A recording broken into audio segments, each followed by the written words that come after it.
Well, it's first of all very surprising that he uses the expression special relationship, which we understand is not used so much on the other side of the Atlantic. And Boris Johnson has already let it be known that he doesn't like the expression because it sounds too needy and weak. And I don't think Boris Johnson is going to get into a charm operation with Joe Biden.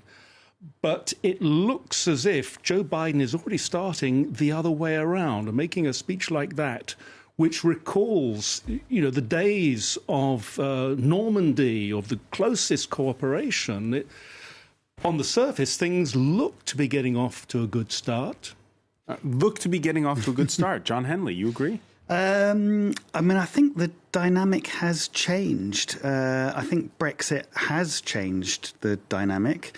I think Britain is looking, at least, whether it's struggling or not, we'll see, but certainly looking to define a new role for itself as this sort of global Britain that the Brexiteers vaunted as they were, running up to the referendum and since then. And I think as regards the special relationship, as Jeremy says, Boris Johnson has already said he doesn't particularly like the term. I think the difficulty is in this new dynamic is that, for several decades now, that Britain has served the US as a kind of a bridge into Europe, a gateway into Europe. And it's beginning to look increasingly now since Brexit, and it might well be the case at this summit, that in fact, the US is now going to serve as a bridge between the UK and Europe, which is a completely different, state of affairs. Jeffrey Stacey, is that how you see it?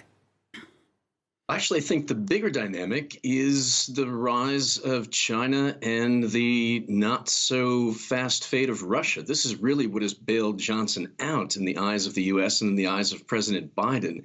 And lucky Boris on this, because we're really talking about a former special relationship that they're trying to rebuild, and they may or may not succeed.